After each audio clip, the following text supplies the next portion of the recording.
എറിഞ്ഞിട്ട് അടിച്ചെടുത്ത് English കടമ്പയിൽ അധ്യായമൊന്ന്. മഞ്ഞുവീണ കൊൽക്കത്തയിലെ Eden garden. ക്രിക്കറ്റിന്റെ തലതൊട്ടപ്പന്മാർ കരുത്തു കാട്ടാൻ കരുതിക്കൂട്ടി വന്നവരാണ്. യുവത്വം ത്രസിപ്പിക്കുന്ന ഗാർഡനിലെ വസന്തകാലത്തെ പുണരാൻ ഗ്യാലറി നിറഞ്ഞിരുന്നു. ഓസീസിൽ നിരാശരായ ക്രിക്കറ്റ് പ്രേമികൾക്ക് ആസ്വാദനത്തിന്റെ നിമിഷങ്ങൾ ചേർത്തുവെച്ച ഇന്ത്യൻ വിജയവേദി. അഭിഷേകിന്റെ പട്ടാഭിഷേകത്തിൽ പൂരപ്പറമ്പിൽ ചാരമായത് ഇംഗ്ലീഷ് മനക്കോട്ടയാണ്. മൂന്നാം പന്തിൽ സാൾട്ടിനെ പറഞ്ഞയച്ചതാണ് തുടക്കം. അർഷദീപിന്റെ ഇന്ത്യയ്ക്കായി ത്രസിപ്പിക്കും തുടക്കം. ഡക്കറ്റിനെയും പറഞ്ഞയക്കാൻ നിമിഷനേരത്തെ ദൂരത്തിനപ്പുറം പണിപ്പെടേണ്ടി വന്നതേയില്ല. പിന്നെ അങ്ങോട്ട് ഇന്ത്യൻ സ്പിൻ മാന്ത്രികതയിൽ ഇംഗ്ലീഷ് നിരയിലൊരു കൂട്ട തകർച്ചയാണ്. ബട്ട്ലറും ഇന്ത്യയും തമ്മിൽ പോരാട്ടമെന്ന് തോന്നിപ്പിച്ച നിമിഷങ്ങളാണ്.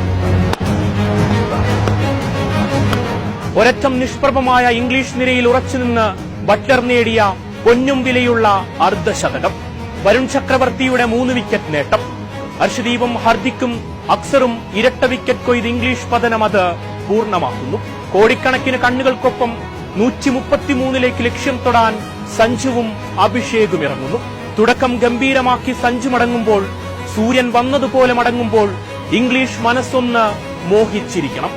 എന്നാൽ വരാനിരിക്കുന്ന ക്രിക്കറ്റ് പൂരത്തിന് തിരികൊളുത്താനുള്ള സമയത്തിന് മിനിറ്റുകളുടെ ദൈർഘ്യം മാത്രം. ആ ഇടം കൈയിൽ നിന്നും വർഷിച്ച സർവനാശത്തിൽ ബട്ട്ലറും സംഘവും നിരാശയോടെ വീർപ്പുമുട്ടി. റാഷിദും ആർച്ചറും വുഡുമടങ്ങുന്ന കരുത്തുറ്റ ബൌളിംഗ് നിര വിക്കറ്റ് ഒന്നിനായി സഞ്ചരിക്കാത്ത വഴികളില്ല. പക്ഷേ വന്നവർക്കും പോയവർക്കും ഒരു 24-കാരന്റെ ഇനിയും ഉയരെ ആകാശം തൊട്ട പന്തുകൾ അടങ്ങാത്ത വീര്യത്തിൽ മറുപടി നൽകിക്കൊണ്ടേയിരുന്നു. തിലകിനെ കാഴ്ചക്കാരനാക്കി അയാൾ തന്റെ സുന്ദര നിമിഷങ്ങളെ ആസ്വദിച്ചുകൊണ്ടേയിരുന്നു. 34 പന്തുകളിൽ വാരിക്കൂട്ടിയ 79ന്റെ പൊൻതിളക്കത്തിൽ കൊൽക്കത്തയിലെ കാണികളത് ആർത്തുല്ലസിച്ചു. ഭയത്തിന്റെ അംശം ഭാവഭേദം തൊട്ടു തീണ്ടാത്ത ലക്ഷ്യത്തെ തൊടാൻ വിശ്രമമില്ലാതെ ചലിച്ച ബാറ്റിൽ വിരിഞ്ഞ അനിർവചനീയ നിമിഷങ്ങളാണ്. ഓവർ 13 പിന്നിടും മുൻപ് കുട്ടിക്രിക്കറ്റിൽ വെല്ലാനാരുണ്ടെന്ന ഭാവത്തിൽ ഇന്ത്യ ലക്ഷ്യത്തെ പുൽകി.